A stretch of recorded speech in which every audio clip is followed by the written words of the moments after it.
Muy buenas tardes tengan todos ustedes, que el Señor les continúa bendiciendo a todos. La tarde de hoy vamos a platicar de un tema interesantísimo, de actualidad, pero bajo unas aristas diferentes de cómo el comercio y algunas especialidades lo están viendo. Vamos a ver el arancel en su estado tal cual es, pero fundamentalmente la colateralidad que éste produce, que muy poco hemos estado enfocados en ello. Nos interesa mucho a la mayoría de nosotros cuánto subió un producto, cuánto bajó un producto, si va a estar afecto o no a determinados tipos de aranceles, pero no cómo este trastoca el quehacer del comercio internacional. Hoy nos vamos a referir precisamente a estos grandes temas. Y al final, todas las preguntas que se hagan las vamos a ir contestando al final, pero al final vamos a hacer algo que llama la atención y que muy poco estamos analizando. ¿A qué nos estamos refiriendo? ¿Cómo pega esto y qué es lo que tienen que hacer los asesores jurídicos internacionales o del comercio internacional?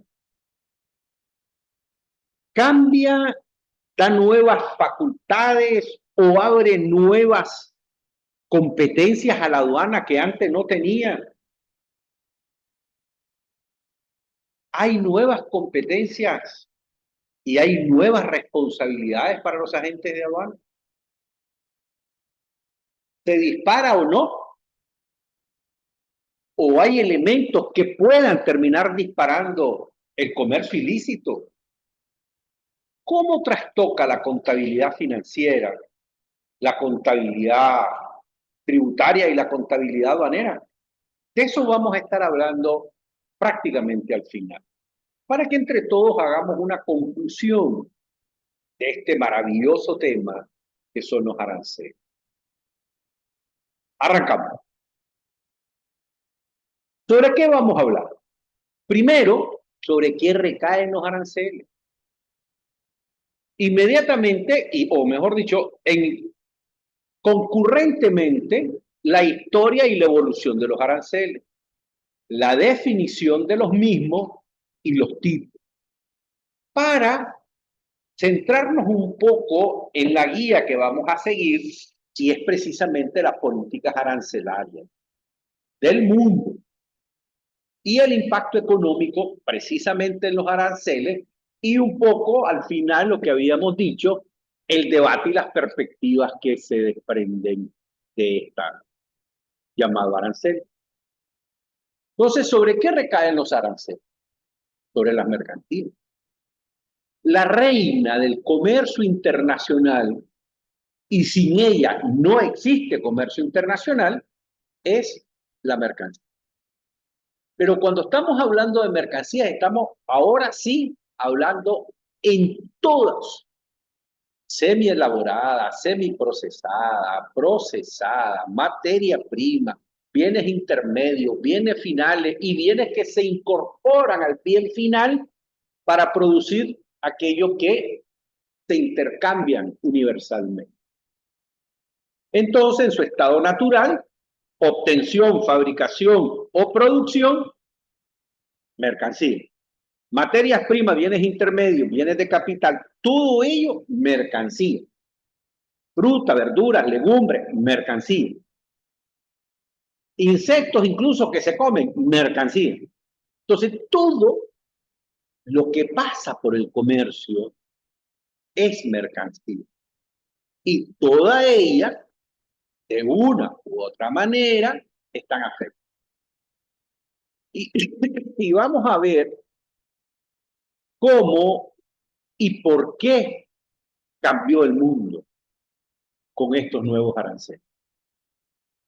La historia evolutiva de los aranceles primero está en la antigüedad. Ahora, los historiadores sitúan el origen de los aranceles en el segundo milenio antes de Cristo, en Mesopotamia, en forma de los famosos peajes, pero pero estrictamente se dio a partir de Palmira, o en sí, en el año 177 después de Cristo. Fíjense cómo desde antes de Cristo, en el segundo milenio, ya se venía hablando de la entrada, salida, permanencia, tránsito de las mercancías, y estaban, recuerda que en la antigüedad estaban las grandes murallas, que era donde entraba y salía, porque la muralla lo que hacía era proteger la ciudad. Por eso se cobraba peaje de entrada en los muelles, en las lacustres, en los propios mares, pero también a la entrada de estas unidades interiores. Después, en la Edad Media, los señores feudales, para proteger y además para garantizar la permanencia de ellos en el comercio, nacieron los famosos aranceles para proteger a los artesanos locales y a la competencia extranjera. Porque desde que nosotros dejamos de ser nómadas y comenzamos a estaquear, o sea, a hacer la frontera y poner las estacas y todo el asunto, a partir de ahí nacieron los intercambios comerciales internacionales. Y siempre lo que a uno le sobra, al otro le hace falta. Entonces siempre está comercializado. Y ahí el primero que hace esa gran división, precisamente en la Edad Media, nacen los territorios fronterizos. Y su primer delineación eran 10, 15 y hasta 20 kilómetros de esa línea fronteriza imaginaria donde se delimitó, de aquí comienza tal país, y entonces ahí nacen los territorios. Fíjense bien, territorios fronterizos. Sí, pero ¿eso qué tiene que ver si estamos hablando de aranceles? Porque no cambió en el territorio fronterizo lo que es el intercambio en la zona fronteriza. Todavía en esos lugares, 5 kilómetros en algunos, 3 kilómetros en otros, 15 kilómetros en otros, y 30, perdón, y 25 kilómetros y hasta 20 kilómetros en otros, es la famosa donde ahí se puede comercializar entre una y la otra frontera, no se cobra impuesto, no se cobra peaje, porque ese fue naturalmente el sentido que tenía desde que nacieron las naciones. Y muchas de ellas todavía hoy, esa parte, esa franja del territorio sigue descuidada en el borde fronterizo. Algunos países, sobre todo cuando tienen grandes extensiones de terreno en toda su frontera, entonces no tienen cómo cubrirla, pero su fronterizo inmediatamente posterior al país de frontera tienen algún desarrollo, y entonces ahí es donde vemos que los chavalos de nosotros se cruzan al otro lado, reciben clase y tienen una serie de beneficios porque para eso. Entonces, recapitulando, ¿ahí afectó el arancel? La respuesta es no. Pero el proteccionismo nació a partir de ¿cuándo? De la revolución industrial. Porque ahí sí potenció los aranceles para proteger la industria nacional y especialmente Europa y Estados Unidos. Recuerden rapidito que después de la Segunda Guerra Mundial, que comienza la segunda etapa de la gran industrialización, porque la primera comenzó con la Primera Guerra Mundial, y además con el vapor y todo eso, aquí la industrialización se desarrolla precisamente porque ya estaban los primeros carros blindados y otro tipo de cosas, todo el avituallamiento que se ocupó para las primeras personas que estaban en la zona de guerra y todo eso. Inmediatamente que termina, la industrialización había avanzado bastante. Y con ella avanza también cuando termina la guerra, entonces comienza a verse toda esa industria hacia adentro. y comienza a producir. Ahí nacen los primeros electrodomésticos, aquellos grandes tunches que teníamos, sobre todo los Estados Unidos, que había comenzado a producir industrialmente esto.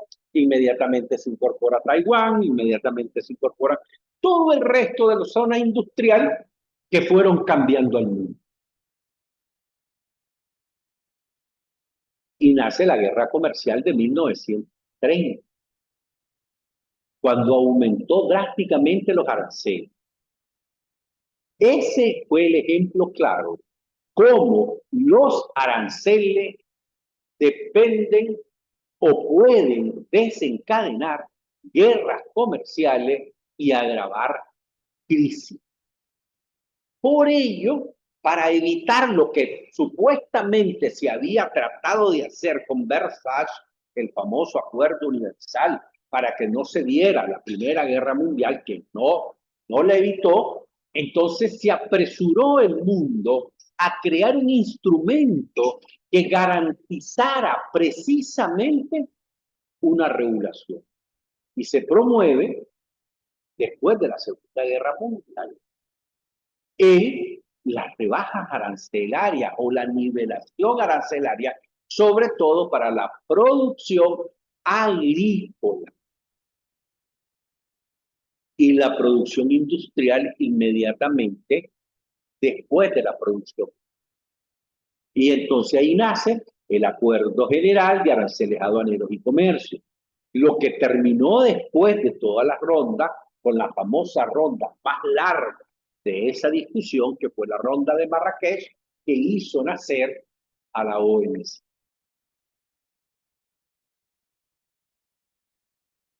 Ahí es donde marca, ¿qué cosa? Una evolución de simples herramientas de recaudación a instrumentos complejos de política económica con impacto significativo en el comercio internacional. La industrialización, el crecimiento económico global y las regionalizaciones provocan precisamente el nacimiento de las políticas comerciales internacionales. Pero ahí también nace otro elemento, eslabonamiento productivo.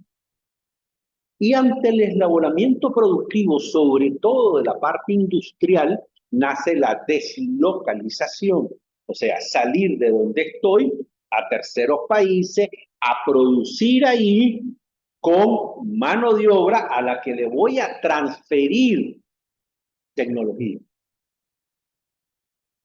Tecnología que yo logré desarrollar a través del principio de investigación y desarrollo.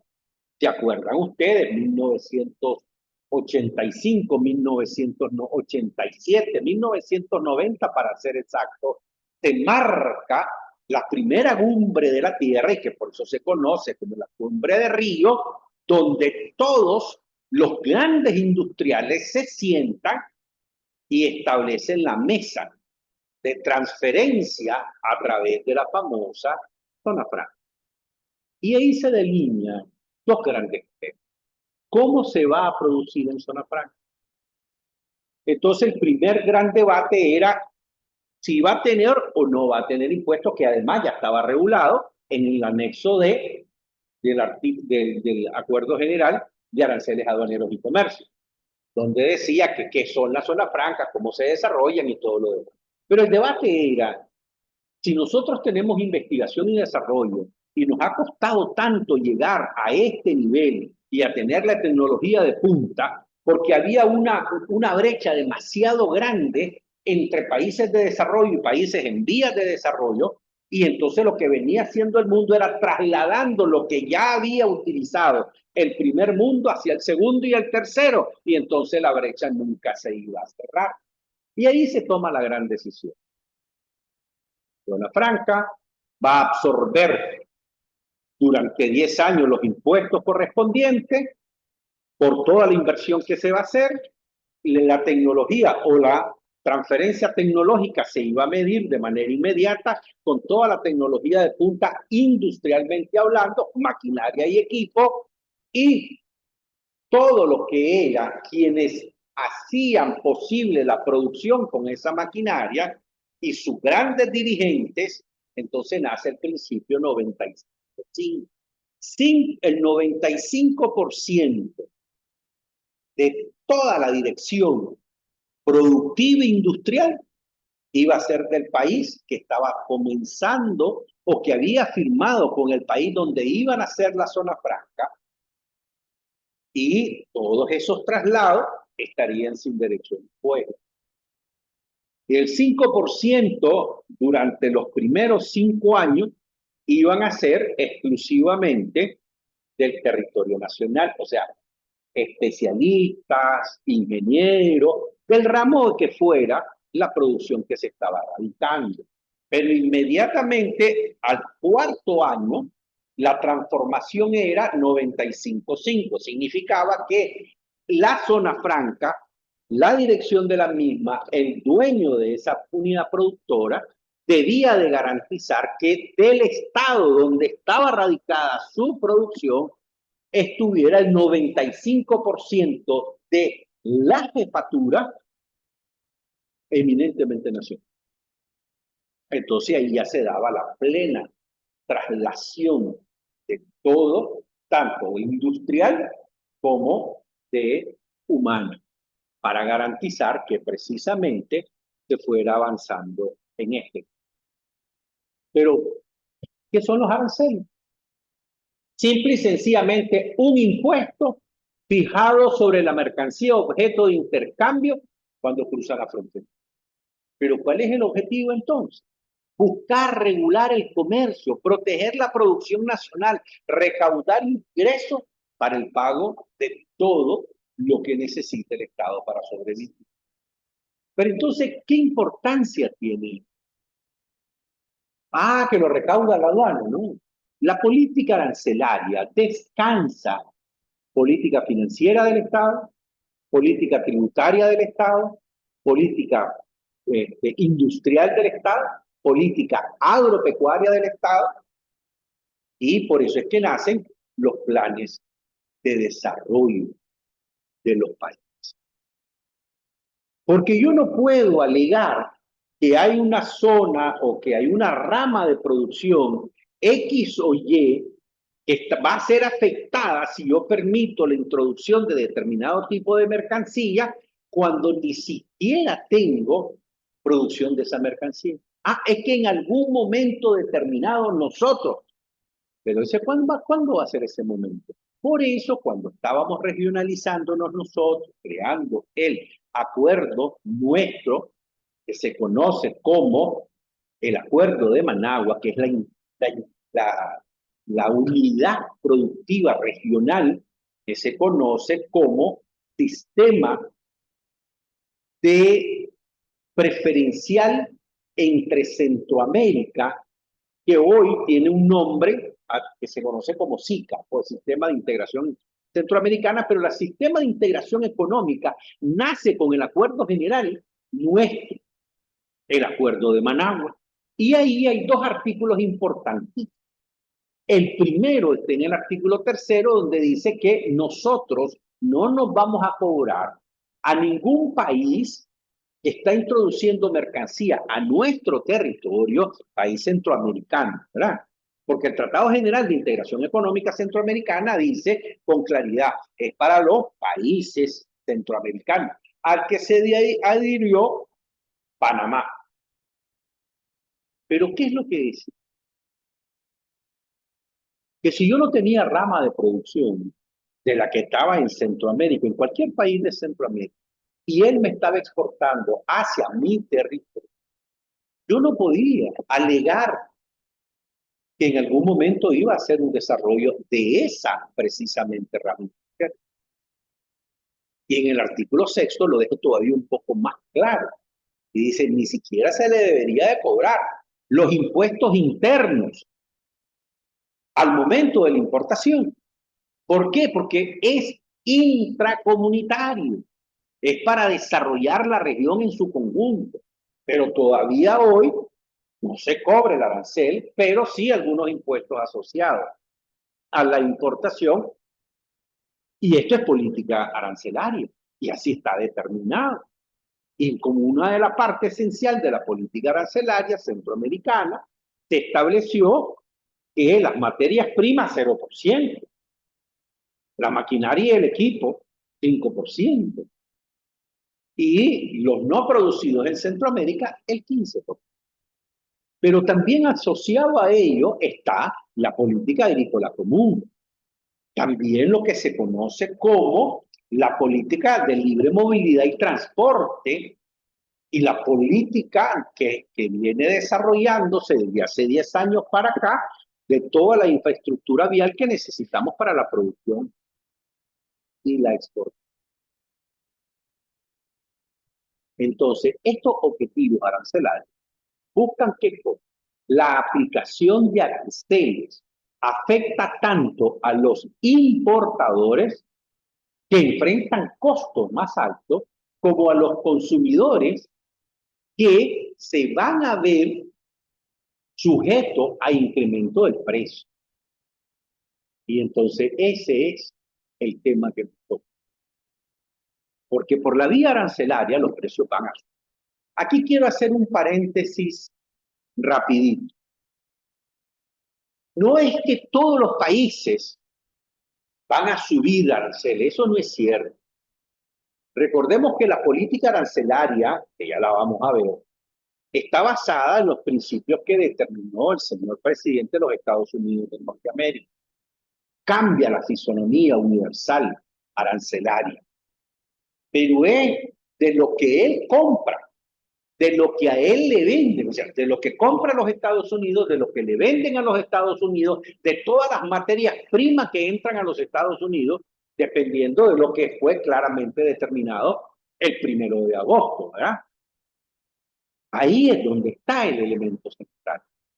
Pero, ¿qué pasa?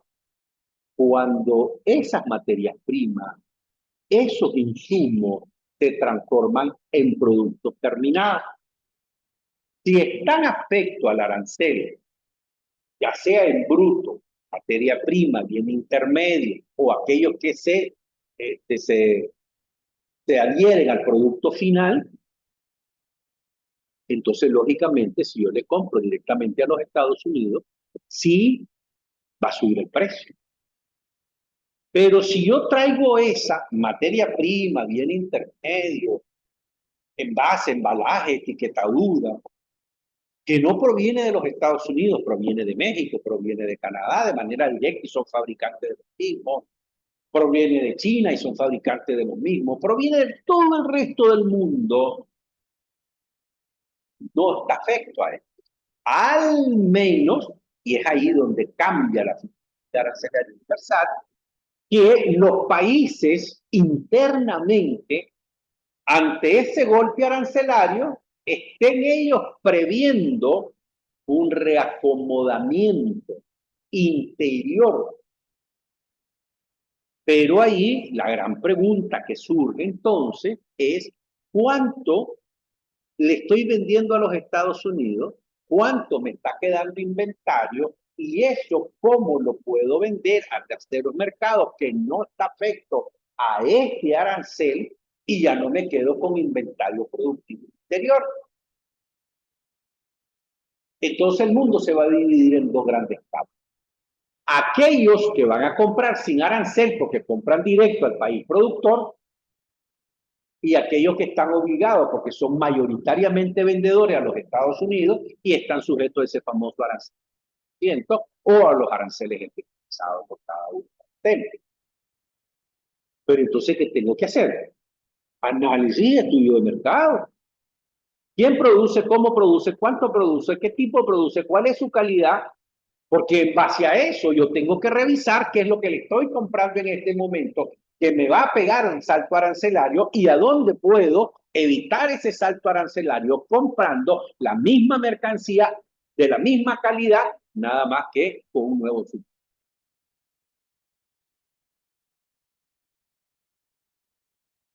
Y entonces ahí surgen los famosos tipos de aranceles.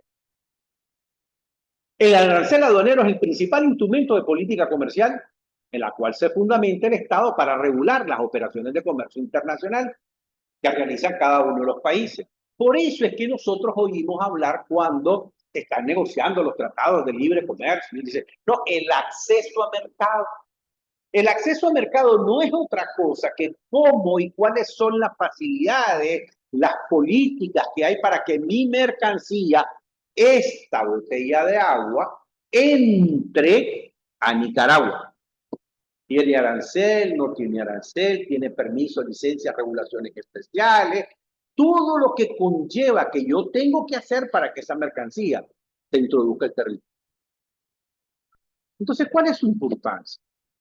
Como instrumento regulador de comercio, radica en que además de facilitar el acceso al mercado, sirve para establecer o eliminar medidas para arancelaria, que es la que nosotros oímos hablar y que le dicen ¿cómo? Obstáculos técnicos al comercio, barreras arancelarias, pero va a estar en función de qué? De lo que le convenga al Estado. Y vamos a ver cómo esto también cambió a partir de el 1 de agosto. Entonces, ¿cuáles son los tipos de arancel? Arancel al valor o de valor agregado. El 90% de los aranceles o derechos arancelarios a la importación para los centroamericanos que nos están viendo y nos están oyendo es el famoso DAI, para el resto del mundo es arancel. Entonces, en esta condición, lo que yo voy a pagar es lo que diga de conformidad con el código arancelario correspondiente al momento de importar mi mercancía. Y es al valor porque es un porcentaje del valor. 10%, 5%, 15%, la salvajada que ahora está a 45 y 50%. ¿Verdad? Arancel específico es cuando se cobra, por ejemplo, con las gaseosas y con los propios vinos y los licores, las bebidas espirituosas. Entonces, muchos países del mundo dicen 10% de IVA y 0.50 centavos, peso centroamericano, dólar, por cada grado alcohólico por litro importado. Y cada grado alcohólico, vamos a suponer que fuera 35% de grado alcohólico por el litro que estoy importando. Y como estoy importando 650 litros, entonces es $0.50 por 650 litros. Eso es lo que voy a pagar, además del derecho arancelario a la importación. Pero ¿qué pasa entonces si yo tengo aranceles mixtos? Se refiere a la mezcla de criterios anteriores tomando en cuenta la tarifa fija y la basada en el porcentaje. También se ocupa cuando necesitamos proteger, por ejemplo, fruta, verduras, legumbres, cuando están en pico productivo, Europa, Estados Unidos, Canadá, el propio México, tiene alza productiva, entonces automáticamente ella tiene autorización porque así lo dejó arancelizado, o mejor dicho, cuando se incorporó a la OMC, que iba a manejar estos picos y está autorizado por el Acuerdo General de Aranceles Aduaneros de Comercio. Y las famosas cuotas o las famosas TRQ. Las cuotas son cuando no nos logramos poner de acuerdo porque son productos muy sensibles, que el país que está recepcionando la mercancía es productor fuerte y el país que está exportando mercancía también tiene esa misma mercancía y es fuerte productor y tal vez incluso puede producirla mejor que nosotros. Y entonces para evitar invasión, lo que se dice, no, vas a trabajar con una cuota. Y es de 250 toneladas, 500 toneladas, 700 toneladas, y entonces, y nunca se va a desgravar, porque además se mantiene esa cantidad de toneladas tiempo. Otros, dependiendo del Tratado de Libre Comercio que se logró negociar, dice que va a ir exponencialmente alcanzando una cantidad mayor con la que nació precisamente la cuota.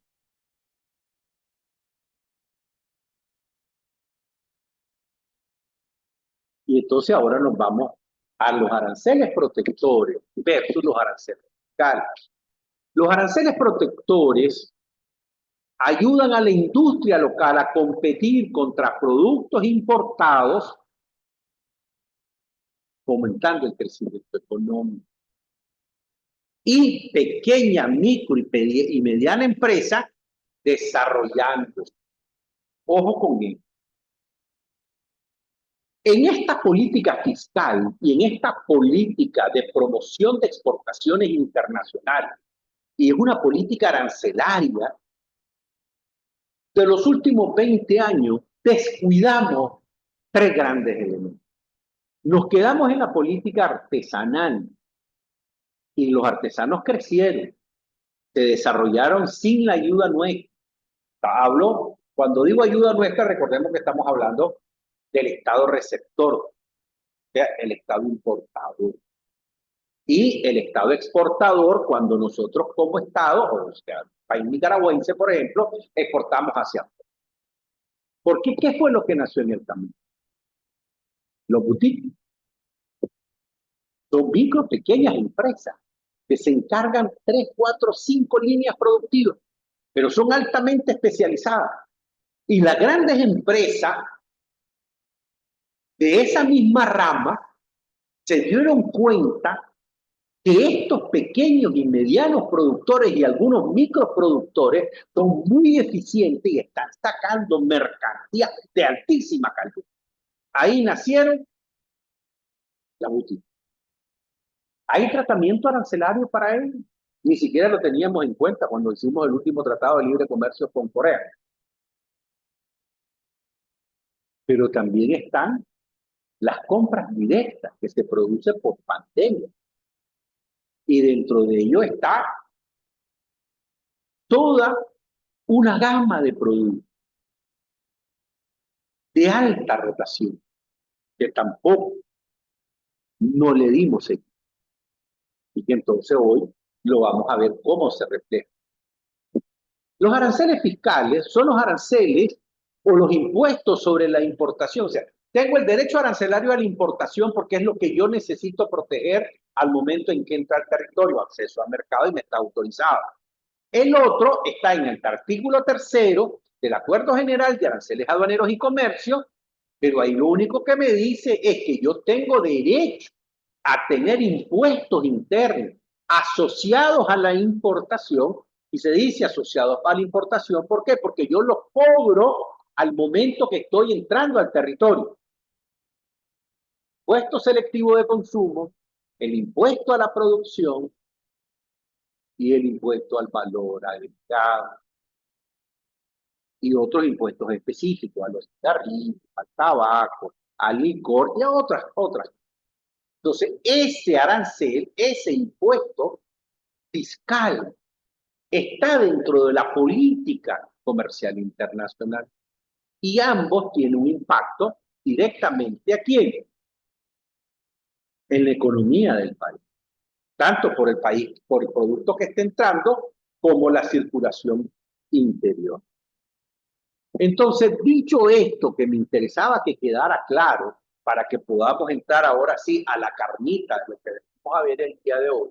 Las políticas arancelarias han evolucionado con el tiempo, reflejando crisis económica y desgraciadamente, y aquí quiero hacer otro paréntesis, vamos a hablar de política, vamos a hablar de ideología, pero del comercio internacional. Aquí nada tiene que ver ni política ni ideológica desde el punto de vista partidario de nadie. Es la política del comercio internacional frente a la cual, como Estado, otro Estado está viendo porque es lo que hace poder acceder a ese famoso mercado. Entonces, por eso es que decimos, refleja la crisis económica y cambios ideológicos que han impactado el comercio mundial. 90, la gran carrera de los tratados de libre comercio. Mientras más abierto estábamos hacia el mundo, mejor país éramos. ¿De acuerdo? Salió sustitución de producción nacional por traer mercancías del mercado, se hicieron las sustituciones y todo ese rollo. La pregunta es, ¿fue el resultado que nosotros estábamos buscando? ¿Sí o no? Y tengamos eso en mente porque es uno de los pretextos que ocupan los Estados Unidos de Norteamérica. Cuando comienza a expandirse, porque se da cuenta que hay un eslabonamiento productivo que incluso sus propias universidades, Harvard y había tres universidades muy fuertes de los Estados Unidos que planteaban esto. El señor Potter incluso había desarrollado toda una teoría del eslabonamiento productivo y los clústeres de producción, igual Inglaterra, igual España, igual otros países del mundo. Y Cambridge desarrolló mucho sobre esto. Pero entonces ahí nace la deslocalización productiva. En ese momento era analizar dónde me convenía producir, que tuviera una relación, un resguardo, que se acuerda que habíamos hablado de la segunda cumbre de la Tierra, que fue la cumbre de Río, porque fue otra cumbre de Río, precisamente para ver ya no cómo se desarrollaba la zona franca, sino evitar los dumping sociales que se estaban produciendo en la zona, pagando mal a la gente, explotándola y sin cuidar el medio ambiente ni los derechos laborales. Entonces, en esa segunda cumbre de la Tierra se habla precisamente evitar estos dumping sociales. Entonces, ¿eso qué tiene que ver? Impacto en el comercio, geoeconomía y geopolítica. Y nace el proteccionismo versus el comercio. Sobre la base de que el proteccionismo siempre ha buscado proteger a la industria local. Que en la medida que vamos liberando y promoviendo el comercio o la apertura de mercado, se siente que lo van pagando contra la pared. Entonces dicen, no me dejan a mí libre, no tengo el suficiente tiempo para poderme recuperar la inversión que estoy haciendo y me trae un competidor que está trayendo o está produciendo en su país con mejor políticas interiores que las que nosotros tenemos y con mayores impuestos. Entonces ahí es donde nace la política cultural interior. Entonces, en este impacto en el comercio global, las políticas arancelarias influyen significativamente en relación con el comercio internacional, sobre todo porque importadores versus exportadores. Insisto, de cara hacia el país de cada uno de nosotros, ¿tenemos una política clara de desarrollo productivo? ¿Sí o no? ¿Tenemos una política clara industrial? ¿Tenemos una política agrícola, una política agraria, una política fiscal, financiera, incluso de préstamos y retornos e inversión en el territorio? Asociada. Fíjense bien que no tiene que, o sea, es error pensar en hacer una política exclusivamente para el desarrollo de las exportaciones, porque entonces son, ¿qué cosa? Caramelos que ya nacen viciados, porque está prohibido por el comercio internacional, por la propia OMC, porque son incentivos disfrazados a la exportación. Es por eso que lo que debemos de trabajar siempre es política productiva nacional. Porque si yo apuesto a una política productiva nacional en su conjunto, la exportación sale añadida, más no producción para la exportación. Es como una consecuencia directa de la exportación, después de haber hecho todo lo que estoy haciendo, pero no a la exportación exclusivamente, porque está prohibido por el Acuerdo General de Aranceles Aduaneros y Comercio. Pero entonces, ¿a dónde estamos ahorita? El 1 de febrero del 2025, el presidente estadounidense anunció aranceles adicionales. Y ahí delimitó, ¿qué cosa? La doctrina actual, la doctrina arancelaria. La política arancelaria estadounidense ha pasado de ser de libre o liberal en cuanto a la multilateralidad a una doctrina de competencia geoeconómica regulada. Fíjense bien, geoeconómica regulada. Produzco con los amigos que son mis amigos, con los que tienen la misma mentalidad que yo tengo en cuanto a la concepción del mundo. Y estamos hablando de la concepción del mundo productivo, la concepción del mundo de desarrollo, la concepción del mundo de protección de los derechos humanos y de todo eso. ¿Y eso a dónde me lleva? El comercio se convierte en un instrumento de política estratégica. Pero la pregunta es ¿por qué? Porque se nos olvida que hace un tiempo, que lo vamos a ver un poco más adelante, a través de las Naciones Unidas, en este quehacer de cada día tener mejor calidad de vida, mayor protección, y dentro del principio del derecho humano, nacen los bienes públicos. Y eso es un bien público protegido, y lo vamos a ver por qué y cómo esto pega en la... Después se previene, se privilegia la alianza. Voy a deslocalizar y a permitir la deslocalización con aquellos que son mis aliados, con aquellos que siguen mi propia política industrial, desarrollo. Con mis amigos produzco en esa zona geográfica. Y además, el cumplimiento, porque va a rehacer y está rehaciendo, renegociando las políticas arancelarias, sea los derechos arancelarios, las condiciones productivas. Y recuerde que he hablado muchas veces del eslabonamiento productivo y esto a dónde nos lleva. A que una mercancía va a pasar, y a veces no va a pasar, pasa 3, 4 y 5 países antes de su última transformación para transformarse en productos terminados. Entonces, hoy las reglas de origen van a ser muy complicadas porque son múltiples. O sea, en la medida que voy en cada uno del proceso productivo, yo voy a tener que revisar que si hubo o no incorporación de cierta materia y de dónde vino y que si estaba afecta, si no estaba afecta, cuál fue el país de origen donde esta vino para su última transformación sustancial. Entonces se volvió complejo el comercio internacional. Se internalizan, o sea, se vuelven hacia adentro. ¿Qué cosa? Factores de seguridad nacional, medioambiental y los famosos valores democráticos. Pero ahora como política universal, ¿verdad? Pero ¿cuál es la base normativa entonces?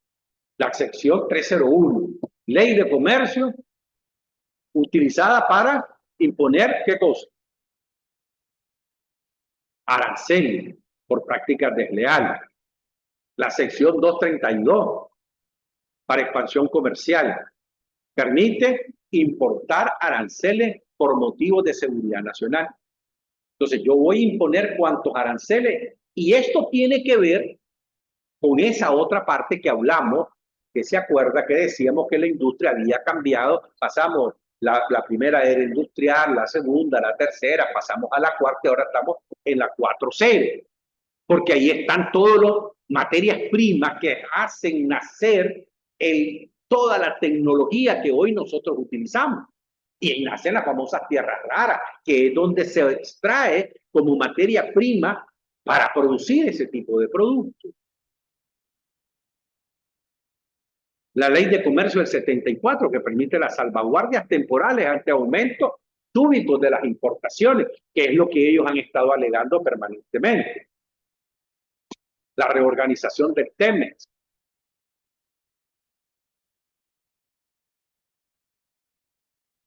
Y protege sectores estratégicos como vehículos electrónicos, la energía renovable, los incentivos combinados con barreras arancelarias. Pero entonces, ¿qué surge con esto? Una nueva era geopolítica en el contexto arancelario internacional. Surge con énfasis en los intereses geopolíticos que están reconfigurando las políticas comerciales arancelarias de todo el mundo. Pero fundamentalmente ¿en qué? En las grandes potencias. Pero me van a decir, pero espérate, pero los BRICS no están metidos ahí. El G20 está metido. y otros, mientras no se desprendan de la asociación directa y además sea principalmente mercado de exportación los Estados Unidos, ahí están las grandes potencias. Y entonces nacieron los famosos públicos globales, ¿se acuerdan? En este año se conmemora el 72 aniversario de la Declaración Universal de los Derechos Humanos. Entonces, estos bienes comunes globales son recursos de acceso abierto, patrimonio de la humanidad. Aquí estamos hablando de todo, incluyendo la estratosfera y todo ese tipo de cosas, que hicieron nacer en los últimos años a la humanidad en función de qué? Bienes públicos globales como, ¿qué cosa? ¿Qué es lo que miramos con claridad en estos elementos? Primero, la salud. Segundo, la energía.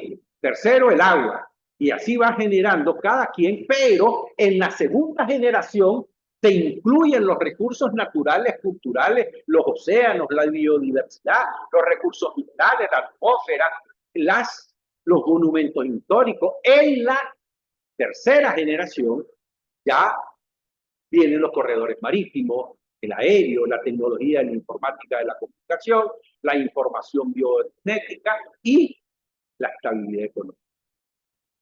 ¿Qué se sacó de ahí? Nada, al contrario. Y todo esto está asociado a la producción, pero también está asociado al intercambio comercial. Y entonces la pregunta es, ¿por qué? Por las materias primas clave. El primero que determina sus materias primas fue China. El segundo fueron ¿quiénes? La Unión Europea. Inmediatamente le siguió los Estados Unidos de Norteamérica. Y ellos determinaron cuáles eran esas materias primas. Y sobre todo están asociadas ¿a qué? A las famosas tierras raras. El litio, el grafito, el silicio, el níquel, los minerales con tungsteno, cada uno de ellos. Y van creando algo frente a lo que ahora estamos. Y la pregunta que surge ahora, ¿frente a qué estamos? Ante el ajedrez arancelario,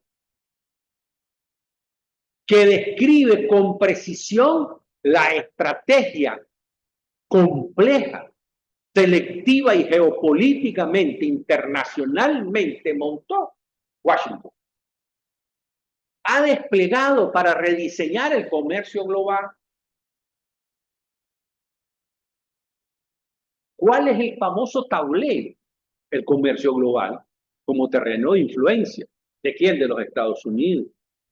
Ha convertido el arancel en una herramienta de reconfiguración económica y estrategia donde cada movimiento busca contener rivales geopolíticos, premiar a los aliados, rebajas o exenciones arancelarias. Con eso se premia. Reubicar producción mediante el pressure o el pressure. Recaudar fondos mediante aranceles recíprocos como subtítulos. Entonces hay un sustituto. Me dicen, no, pero eso está prohibido por el Acuerdo General de Aranceles Aduaneros y Comercio. Leamos bien el artículo 8. El artículo 8, precisamente por eso leí todo el andamiaje con el que nos íbamos a meter a esta.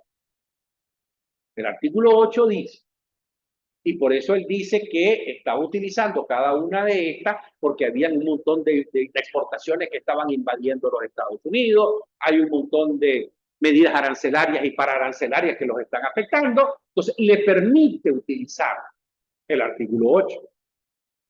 Y por eso le denomina otras cargas. Entonces, estos, al momento en que se sienta con cada uno de estos estados y ellos le aceptan este nuevo arancel como otra carga, automáticamente hay una sustitución. Y a excepción de los dos países. Los dos están aceptando la cosa. Los dos países de manera diferente. Es a lo que generalmente no le ponemos atención porque estamos enfocados si subió o bajó el arancel. Pero esto vino para quedarse y no va a quedar únicamente porque cualquiera de los nuevos presidentes de los Estados Unidos, una vez que esto ya se entronó en los Estados Unidos durante el periodo del señor presidente Trump, va a decir, porque voy a desmontar lo que ha dado resultado. Y por eso tenemos que comenzar a convivir con este. Ahora, ¿cuáles son las piezas claves? El rey, la seguridad nacional. Ese es el principio que tiene en su política arancelaria. Justifica medidas arancelarias sin consultar a la OMC. ¿Por qué? Porque está sobre la base de la seguridad nacional. 30, 42 y siguiente. La reina, el poder presidencial que él tiene. Decretos ejecutivos que impone tarifas por sectores y por países. La torre, los acuerdos preferenciales. Reconfiguración de los accesos de mercado. El alfil, medidas antidumping y los subsidios. Aplica flexiblemente para proteger industrias clave y endurece aquella que necesita endurecer. El caballo, la triangulación legal y comercial. Penalización a países que desvían productos adicionales. Por eso le decía que ahora la exportación se volvió excesivamente compleja, sobre todo cuando tengo producción intra o entre varios países en el eslabonamiento productivo, o estoy sacando una materia prima que supuestamente va para un lugar y termina en el otro, entonces me va a pelear con el 40%. Y el peón siempre en los consumidores. ¿Afectado por qué? Por los costos y el impacto que tiene este. Pero a eso,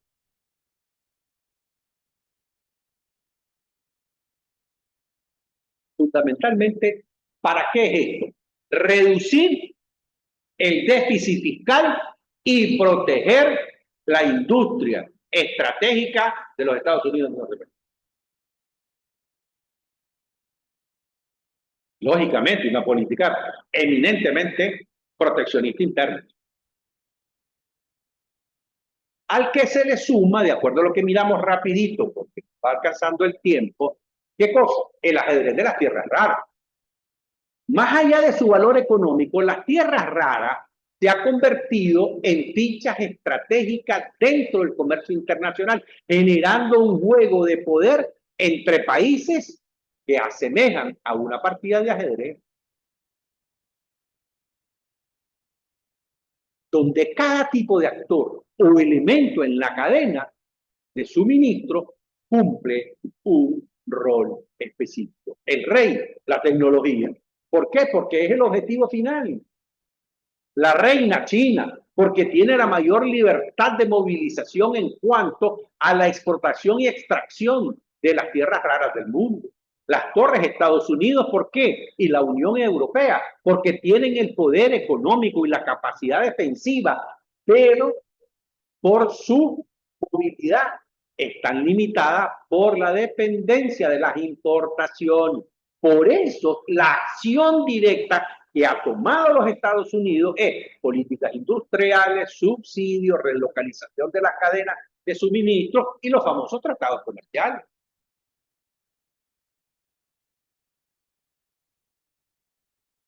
Los alpiles siguen siendo los países que tienen yacimientos estratégicos. Se mueven en diagonal, no son potencialmente mundiales, pero su valor depende de su posición. Australia, Brasil, India, Vietnam y todo el resto.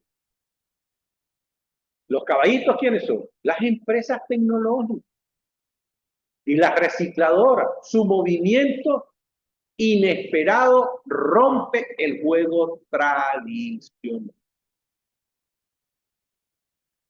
Los peones, los países consumidores de pequeños actores.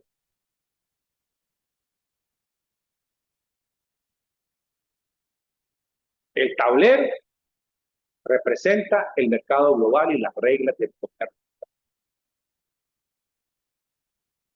es donde en la práctica se juega todo este componente arancelario. Pero lo dejamos por último. ¿Qué son las torres? Se le compara con las torres porque las características, las torres son piezas fuertes y defensivas. ¿Equivalente a qué? Estados Unidos y la Unión Europea son potenciales económicos con peso geopolítico. Sus movimientos son directos y de largo alcance. Utilizan políticas industriales, acuerdos multilaterales, normas ambientales para influir globalmente. Necesitan estar bien posicionadas para ser efectivas. Dependencia, o sea, están rompiendo, limitando y estrangulando la dependencia china. Pero ahora nos preguntamos, ¿cuál es el impacto entonces? El impacto arancelario está en todas partes. No hay un solo sector de la economía no está fuera. No hay un solo producto que esté fuera. Farmacéutico, inspección intensificada de principios activos importados, regulación de origen técnico, prueba de bioequivalencia, adaptación de normas multilaterales sanitarias, riesgo de distribución logística. La energía, mayor presión en aranceles sobre insumos de energía fósil, fomento a la importación de equipos renovables, baterías, minerales críticos, textiles y confección, cambios arancelarios según el tipo de fibra, preferencia para el algodón orgánico y el reciclado, etiquetado obligatorio sobre trazabilidad. Y en cuanto a las condiciones laborales, penalización a fibra sintética contaminante, tecnología eléctrica, fragmentación en la cadena global de semiconductores. Altos aranceles para estos productos críticos de origen asiático. Incentivo a la relocalización tecnológica en América y en Europa. Fíjense bien, América y Europa. Patio trasero y cercana productiva. Economía verde reduce o la reducción de aranceles para bioinsumos, energías renovables, materiales sostenibles, clasificaciones específicas para productos verdes. Se fortalece los tratados ambientales como marco técnico.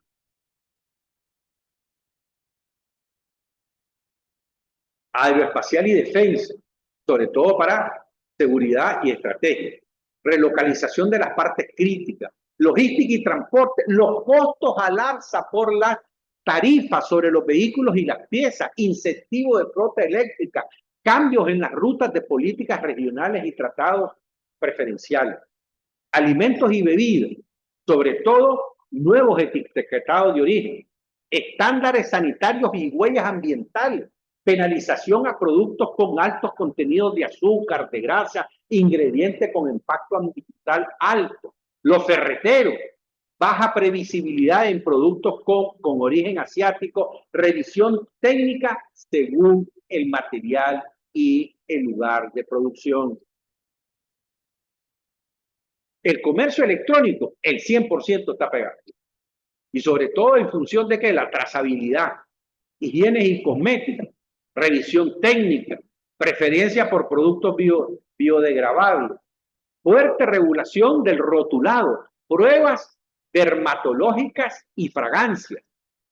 El producto químico industrial, clasificación, reestructuración según la peligrosidad y la sostenibilidad.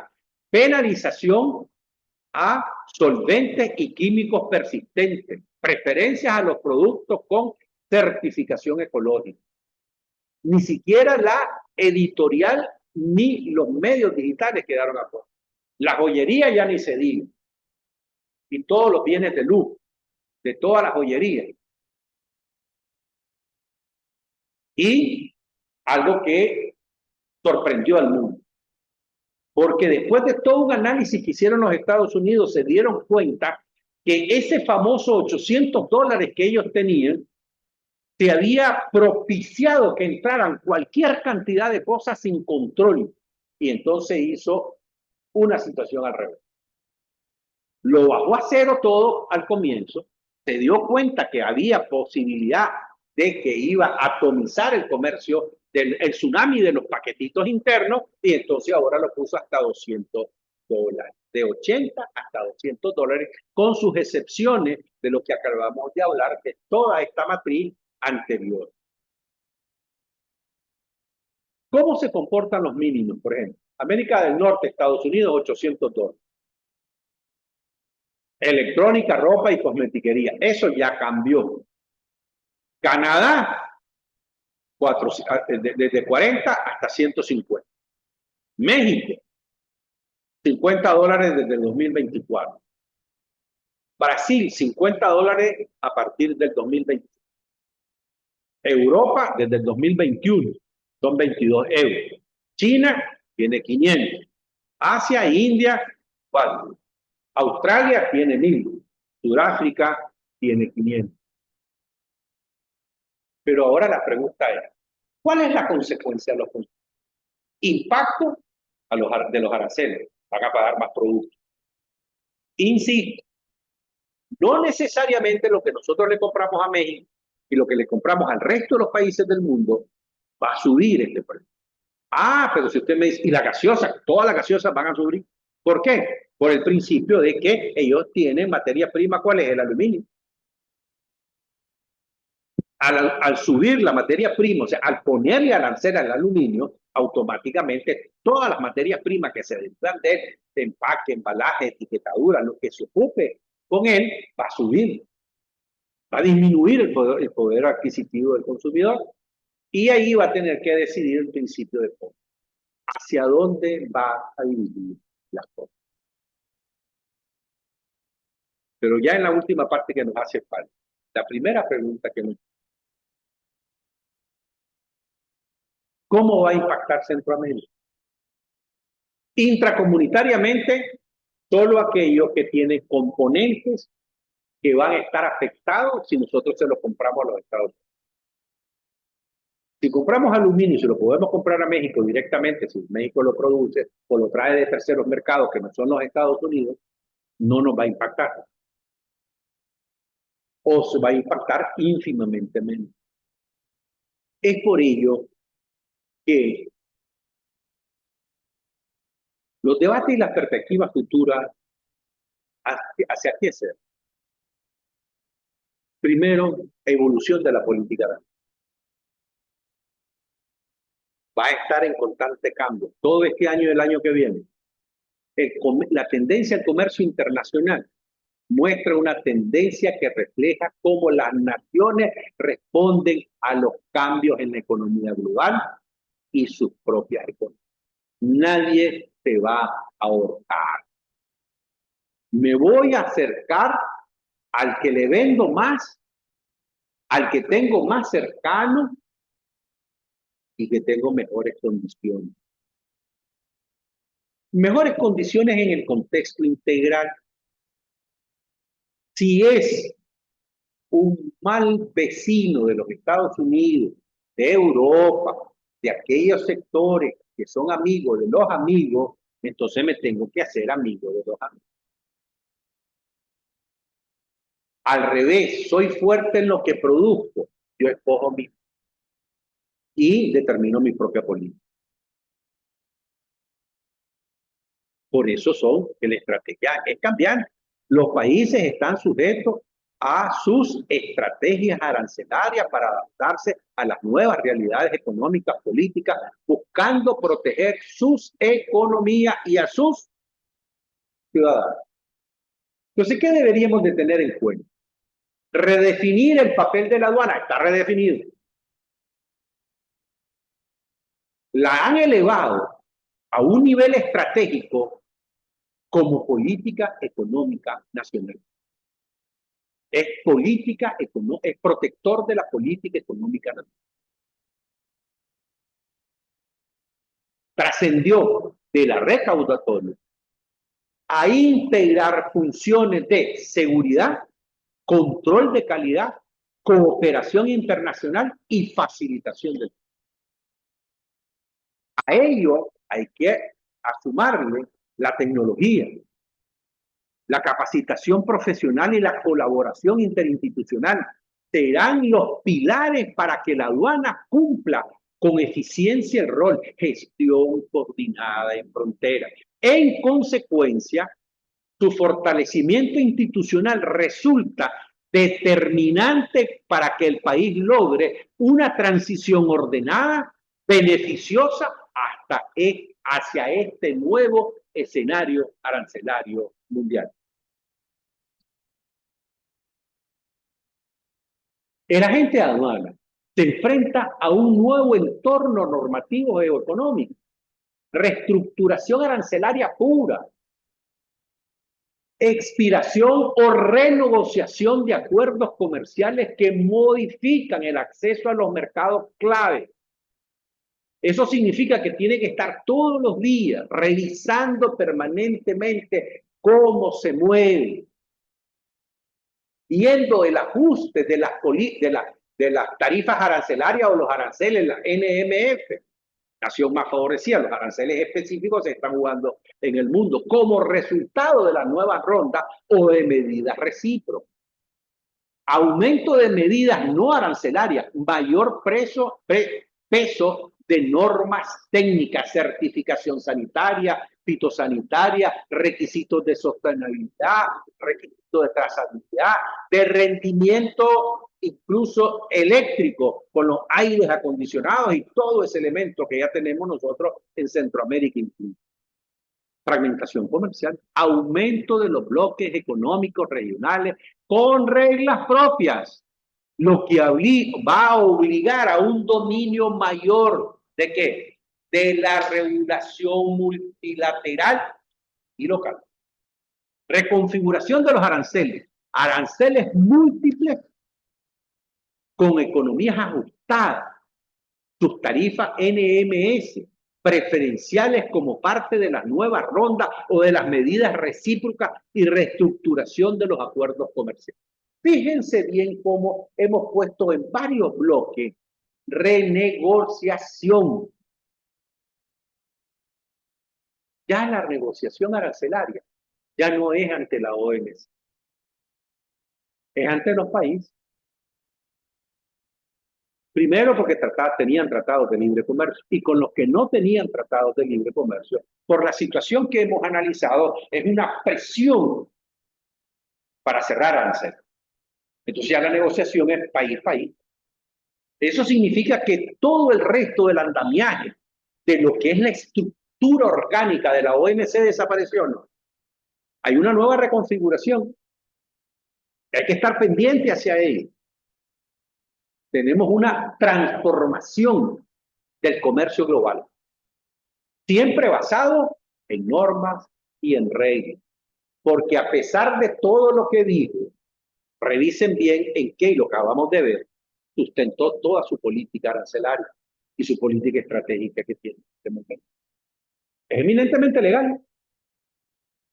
Entonces hay que desentrañar esa base.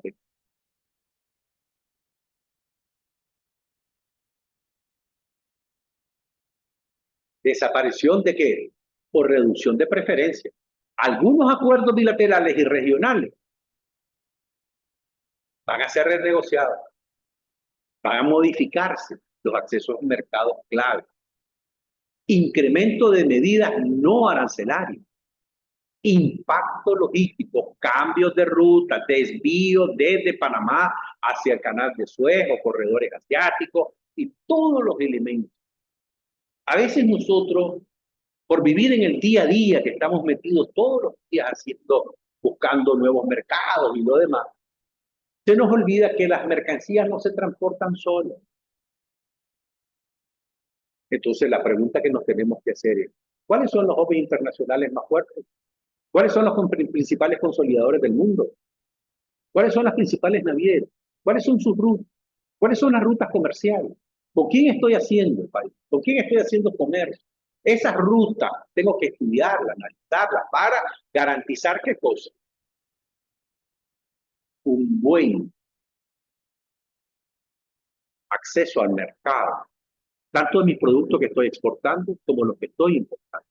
El rol valioso del agente aduanero. El agente aduanero, además de ser auxiliar de la función pública, se ha afirmado como el asesor integral del cumplimiento regulatorio normativo de comercio internacional y el seguimiento de la logística y los costos. En él está recayendo todo. Y así lo dejó establecido todo este sistema como hemos venido viendo. ¿Quién maneja todos estos pormenores por cada mercancía importada? El agente aduanal. Todo lo que ahora le ha sido delegado a la aduana, al auxiliar de la función pública aduanera, le tocará cumplir en dos condiciones. Fiscalización previa de que se cumpla con lo que se tiene que cumplir toda la cadena y que del importador y el exportador cumpla como un mecanismo indispensable de prevención de riesgos tributarios, administrativos o penales. Pero hay otro actor que siempre está y que a veces nosotros no lo tomamos en cuenta. Pero ¿quién hace los contratos internacionales? El importador, lo que le interesa, qué quiero, cómo lo quiero, cuándo lo quiero, dónde lo quiero. Todo eso que él pide, que necesita, en cuánto tiempo lo voy a pagar, cómo lo voy a pagar, quién va a hacer una cosa, quién va a hacer la otra, si hay embalaje, ticket. Todo ello se plasma en qué? En un contrato. Y si no, en una orden de compra, una orden de colocación. Pero siempre la termina revisando alguien. Entonces, estos asesores jurídicos del comercio internacional ahora tienen un perfil clave. Primero deben de ser especialistas o especializados en comercio internacional, o sea, abogados con formación en derecho aduanero, derecho comercial internacional, arbitraje, actuando como soporte legal integral de las operaciones del comercio internacional. Importación, exportación, logística, cumplimiento normativo, con énfasis en la prevención, diseño contractual y litigioso. Debe de tener en la mente, si no conoce el negocio de su cliente o la manera de hacer negocio de su cliente, no podrá prever litigio, ni mucho menos cláusulas especiales contractuales. Entonces, ¿cuáles son los retos? Inestabilidad normativa. Decisiones unilaterales que afectan derechos adquiridos. Entonces, si eso puede suceder, debo dejarlo plasmado en el contrato. Porque recuerden una cosa, estas son decisiones de Estado, no entre particulares. Pero esa decisión de Estado afecta al particular. Al afectar al particular, debía haberlo previsto en el contrato. Claro. Y no está. Eso es problema de tu asesor interno. Litigio por cláusulas arancelarias. Nuevas disputas contractuales. ¿Sobre la base de qué? De esa cláusula arancelaria.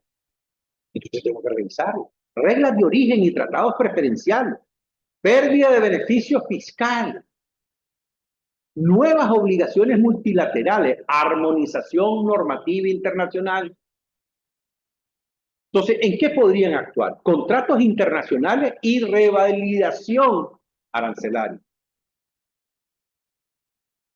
¿Qué significa esto? Si hay una rivalidad arancelaria porque un país determinado dice que no se clasifica ahí, la primera pregunta que surge es ¿cómo se clasificó al momento de la exportación? No importa cómo se clasificó, porque eso no es lo importante, sino qué es la mercancía, de qué está hecha, para qué sirve, y el contexto específico que tiene. Y para ello, ¿qué es lo que voy a necesitar para determinar este conflicto arancelario? La carta técnica de fabricación. Ojo, defensa ante fiscalizadores o ajustes de clasificación arancelaria, arancel y valor, consultoría legal sobre la cadena logística transfronteriza, programas de cumplimiento y compliance normativo aduanero.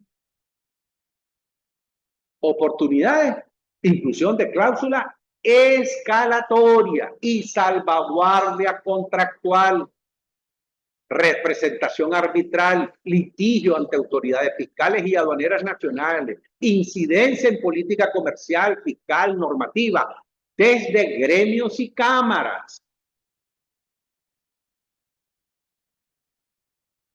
Y para los que nos trajo la tarde de hoy, pilares clave en para los contadores públicos. Gestión estratégica del arancel y medidas no arancelarias, monitoreo normativo permanente, mapeo arancelario multiorigen. Porque en el eslabonamiento productivo van pedazos de lo que es los diferentes componentes del origen hasta que haga la transformación sustancial. Evaluación de medidas no arancelarias, cuotas, licencias, requisitos técnicos, sanitarios o fitosanitarios. Integración logística, fiscal y contable. Integración. Todo ello yo tengo que tener una trazabilidad clara. La planificación fiscal, los costos integrales, el impacto en los precios de transferencia, documentar y ajustar márgenes intragrupos, considerando el aumento de los costos arancelarios, cumplimiento de control de riesgo, clasificación arancelaria correcta, uso de bases de datos oficiales, verificaciones cruzadas para minimizar las contingencias. Gestión documental robusta, ¿qué significa? Factura, certificado de origen, licencia, evidencia de emisiones y documentos para auditoría, mapa de riesgo aduanero comercial, identificar mercados de alto riesgo por cambios regulatorios, geopolíticos o barreras no arancelarias. Recuerden una cosa, integración de compra internacional, declaración aduanera, inventario y factura. Primero la compra internacional. Ello va a terminar en una declaración. Esa declaración termina en un inventario. Ese inventario termina en una factura. Entonces toda ella debe estar totalmente integrada. ¿Cuál es el objetivo entonces de la integración? Establecer un flujo integrado, verificable entre la compra internacional, la declaración aduanera, el ingreso al inventario, la facturación de la venta, asegurando la trazabilidad completa de las mercancías de origen hasta el cliente final. Y otro que no nos tenemos que perder de vista, la contabilidad fiscal, la contabilidad aduanera, frente al lavado de dinero y el comercio internacional. En conclusión, lo primero que tenemos que tener claro es comprender qué son los aranceles y su impacto en la economía. Ya miramos que no es simple y sencillamente el impuestito. No. Es todo lo que acabamos de hablar. Es todo esto que se acumula y se entrelaza y al final tiene un resultado que es la declaración aduanera. En ello se plasma. Pero su impacto en la economía es fundamental para que cada empresario, innovador o inversionista pueda adaptar su estrategia y tomar sus decisiones. Las estrategias que se adopten van a influir en las decisiones empresariales de cada sector en un mundo cada vez más interconectado. Tener claridad sobre cómo los aranceles afectan y deben permanecer como una prioridad en la planeación empresarial. Conclusión. El impacto económico, los aranceles influyen en la economía de los países afectando el crecimiento y la competitividad. Efecto de las empresas, deben adaptarse a los aranceles, lo que puedan cambiar su estrategia de negocio y precios al productor. Puede cambiar, analicen bien lo que estamos haciendo. Los aranceles pueden afectar los precios de los productos para los consumidores, impactando su poder adquisitivo y opciones de consumo. Hasta aquí es lo que queríamos analizar con ustedes en esta parte. Si hubiera alguna pregunta, alguna inquietud, yo creo que nos quedan unos 5 minutos para evacuar la misma. Dice, Estados Unidos aplicó a Brasil un arancel del 50% como represalia política. ¿Cuál es esta represalia política y qué tiene que ver con los acuerdos firmados con el comercio mundial? Recordemos lo que dijimos al comienzo. Las políticas recíprocas, que no son tan recíprocas porque es lo que a él se le ocurre que debe de ser. En cuanto a Brasil, el arancel que tiene no tiene que ver nada con un principio arancelario mundial, sino más bien porque dijo que Bolsonaro, que no sé qué, que lo trataron mal y no sé qué y no sé cuánto. Pero sin embargo, recordemos que Brasil es el único país en el mundo, si mal no recuerdo, que el 23%, solo ocupa el 23% de materias primas del mundo, porque todo el resto lo produce y le vende a todo el mundo. Tarde o temprano van a terminar analizando este tema y buscando una mitigación de este efecto. Pero desde el punto de vista del comercio internacional, como ya lo hizo, ya mandó a la propia OMA, Brasil, una pregunta sobre el tema, porque recordemos que primero no vamos a entrar directo a la demanda, sino que se manda a consulta para que se evacúe sobre qué término, base y sustancia desde el punto de vista de las políticas comerciales de la OMC se está sustentando ese 50%. ¿Qué efecto tendrá la tasa del 50% del impuesto a los productos nicaragüenses? No. ¿Cuál tasa del 50%? Nosotros tenemos una tasa del 18% para la exportación y no está en todos los productos. O sea, la tasa nuestra está fundamentalmente para los productos que nosotros estamos exportando a los Estados Unidos con respecto al resto de Centroamérica, pero recordemos que Costa Rica tiene el 15% y nosotros tenemos el 18%. Ahí va a estar en función de dos cosas. Cómo el producto que nosotros estamos estamos exportando, ese producto, ¿cuál es la elasticidad interior que tiene? ¿Puede el importador asumir ese 18% y diluirlo en sus costos operativos? Si eso es así, no hay problema. Si no, va a tener que renegociar el exportador nuestro con el importador norteamericano. Por eso, por primera vez, nosotros ponemos transparentemente, como me lo pidió el Colegio de Contadores Públicos de Nicaragua, dice, doctor, pero no solo los importadores, exportadores y los agentes de aduana están inmiscuidos aquí, estamos inmiscuidos nosotros y los bufetes internacionales. Entonces, por eso planteamos ahí, el bufete debe de tener la claridad de poder establecer cláusulas arancelarias especiales, donde se diga que cuando hay un impacto de este tipo, ¿quién va a asumir qué, cómo, cuándo y en qué contexto? Ahora la pregunta que nos hacemos nosotros, ¿qué pasa si yo estoy produciendo con materia prima norteamericana? El importador norteamericano va a poder pedir el mismo tratamiento que le está otorgando los Estados Unidos a México. Bien, oigan cómo lo estamos diciendo.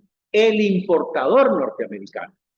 Porque a México le está dando el tratamiento que la materia prima que él utiliza en su proceso productivo de ese componente, vamos a suponer que sea 80% materia prima norteamericana, el 20% no, entonces solo se aplicará el arancel a ese 20% que no es materia prima norteamericana. Entonces, si nosotros estamos produciendo con materia prima norteamericana, entonces poner los componentes de esta materia prima específica para que el importador norteamericano pueda pedir esa rebaja sustancial. Al resto de Centroamérica, considerando que nuestro país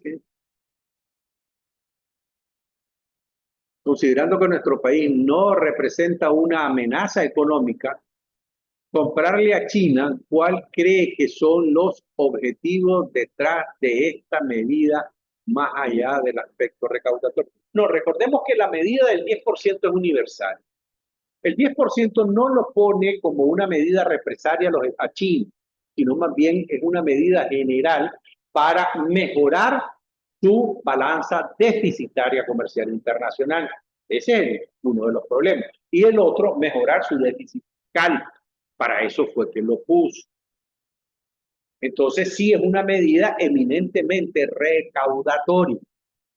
Pero hay una manera de paliarla, como lo que decíamos. Vamos a suponer que nosotros con el Sacomacén, la fibra del Sacomacén lo traemos a los Estados Unidos. ¿Cuánto significa eso?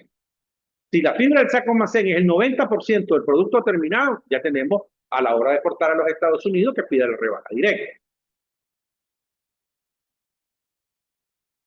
Ahora, nosotros le vamos a comprar a China todo aquello que no le vendemos a los Estados Unidos. Pero me va a decir, mira, pero aquí hay un problema, porque nosotros lo que tenemos es una base productiva global. O sea, lo que producimos en Nicaragua y lo que no se vende aquí y se logra exportar, se exporta primero a Centroamérica y después al resto del mundo si tengo comprador. Entonces, lo primero que hay que analizar es qué mercado puedo llegar con este producto para trabajarlo en función. ¿Ah? Entonces, ese es el principio que debemos de manejar. ¿Cómo trabajamos en función de ello? Para garantizar, y entonces por eso, ¿qué tenemos que hacer? Se llama planeación de importación. Planeación de importaciones y de desarrollo empresarial. ¿Qué materias primas tengo? ¿Qué materias primas necesito para producir? ¿A dónde necesito producir? ¿A qué mercados estoy llevando la producción? ¿Cómo estoy llevando esta producción? Eso es lo que me va a dar precisamente los elementos que yo necesito. Pero insisto, depende fundamentalmente de un análisis integral de la política empresarial de cada sector. Uno de los objetivos de los aranceles es recaudar ingresos para el gobierno o para el Estado. Ese es uno de los objetivos. Y en la política que acabamos de ver de Trump, eso es la esencia para ellos, para él. ¿Cómo están afectadas las zonas francas? Las zonas francas, recordemos que hay un tratado de libre comercio que nosotros tenemos con los Estados Unidos, por lo menos hasta este momento ha respetado todos los tratados que tiene con México, a pesar de que se está peleando y sigue peleado con Canadá, respeta el tratado de libre comercio con Canadá, es revisar esa parte. Y en cuanto a las zonas francas, ahí hay que ver con los colocadores, o sea, quiénes son los compradores internacionales. Porque a veces los compradores internacionales, aun cuando estén en los Estados Unidos, no venden todo en los Estados Unidos. Recordemos que hace aproximadamente 5 o 10 años nació un principio de venta directa. ¿Qué significa esto? Yo doy a hacer, bueno, la prenda que doy a hacer en zona franca, pero desde aquí yo hago una venta internacional. O sea, el que la da a hacer está en los Estados Unidos, pero quien la está fabricando es en Nicaragua. Entonces él hace una venta directa, venta en los Estados Unidos al país receptor, o sea, el que se lo está comprando, pero la mercancía va a salir directamente desde Nicaragua para ese país importador. Este sistema de venta internacional con entrega directa es el que le conviene a la zona franca para garantizar, no con ello se va a bypassear ningún impuesto, no, es transparentar lo que estoy haciendo.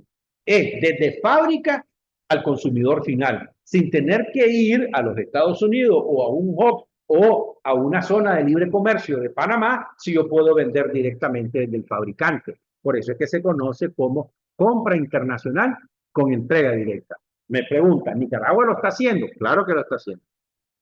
Estados Unidos aplica aranceles, como me decía, lo habíamos planteado. El 18% no es una sanción comercial. No, lo que pasa es que nosotros tenemos superávit con los Estados Unidos. Y como él trazó dos cosas, uno, si nosotros, el país que tuviera superávit con los Estados Unidos, igual como lo tienen algunos productos, Costa Rica, y supuesto, o sea, según él, hay demasiadas barreras arancelarias en el documento de barreras arancelarias que sacó país por país. Todo Centroamérica tiene las siguientes barreras comunes. Uno, duda de norma de origen, duda del origen de las mercancías a pesar de venir con el TLC norteamericano. Dos, duda de precio, valor, o sea, duda en el valor del precio realmente pagado por pagar de las mercancías. Entonces, estas dos es común en todo Centroamérica.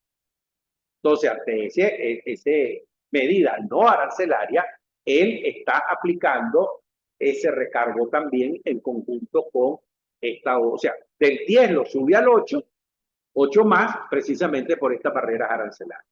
Ese es el tema que él. Ahora dice, las zonas francas y agroexportadoras son los más expuestos. La agroexportación no creo que esté tan expuesta porque hacia qué sector comercial en los Estados Unidos está dirigido. Ahí generalmente hay un colchón que sí le permite absorber, porque ese 18% sobre costo es 0% costo inicial. Porque la otra cosa que hay que tener claro es cómo se aplica este arancel. Como tenemos en el Tratado de Libre Comercio 0%, entonces esa parte sigue entrando 0%.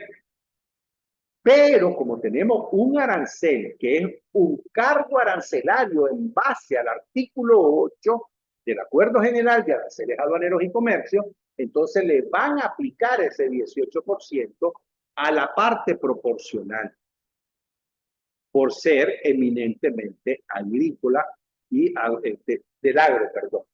Por eso digo que deberíamos de estar atentos y no tanto a seguir lo que dicen los medios de comunicación.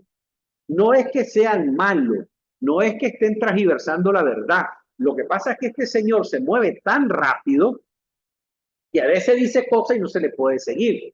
Pero si algo tiene la Casa Blanca es que todas las medidas que él va firmando y va poniendo inmediatamente están en el portal de la Casa Blanca y se pueden bajar en español para ahí ver exactamente qué es lo que está sucediendo, qué es lo que supuestamente dicen los diarios y si efectivamente es lo que dice o lo que no es. Y al agro lo va a liberar sustancialmente.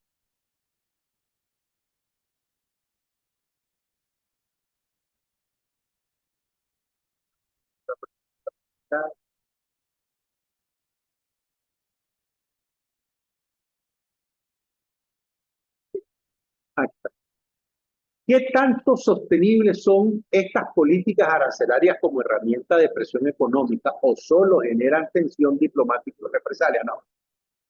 Desde el punto de vista de los Estados Unidos, o sea, si ustedes se fijan, en apariencia se decía a la gente, ah, no, pero este nunca la va a aplicar porque dice hoy sí, mañana dice que no, mañana no. Él lo que fue haciendo fue empujando hacia el cumplimiento, viendo cómo se comportaba. Porque a él lo que le interesaba son los 20 de los 20 grandes, pero de esos 20 grandes con costo ha llegado 8. A los otros los está presionando y por eso le subió todos los aranceles. Pero ya lo que quedó, eminentemente quedó.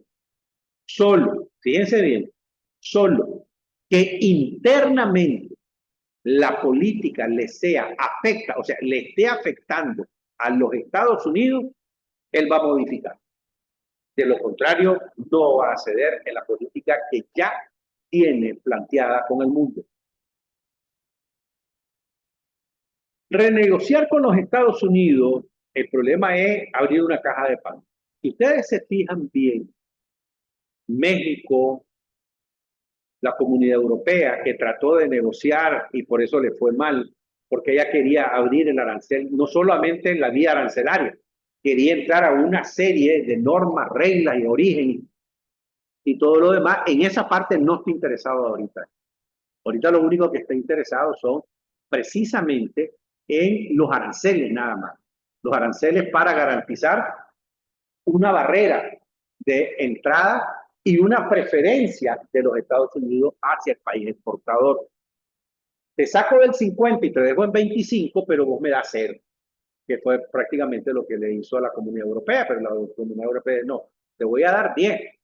Claro, entonces, de cómo estaba a cómo va a entrar ahora, él tiene el 10% de rebaja, el 15% de rebaja arancelaria para entrar a Europa y él tiene un 25% a Europa para entrar a los Estados Unidos.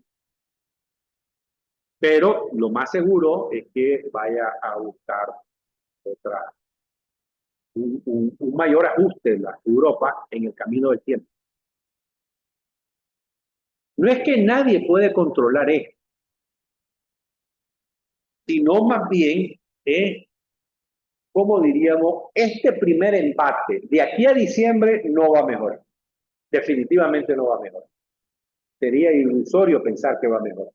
Claro, en este momento está saliendo, si no sale hoy, seguro que sale mañana, el informe de cómo se ha comportado la economía, el índice al consumidor, incluso de los últimos 3 meses. Si sale excesivamente alto, va a tener que revisar su política interior. Definitivamente que sí. Pero va a estar en función de las compras masivas. Recordemos que todo lo que es productos masivos de carácter popular, los que están en los supermercados, los que están en las grandes tiendas abiertas, ahí podría darse el elemento. Pero lo otro, no creo. En este momento no, incluso prefiere perder, como hizo con la John Deere, para garantizar producción interna en su propio país, el abonamiento productivo industrial, porque hay lugares muy fuertes en los Estados Unidos que prácticamente son fantasmas y están comenzando a despertar nuevamente. Pero esperemos que nos dé toda esta etapa.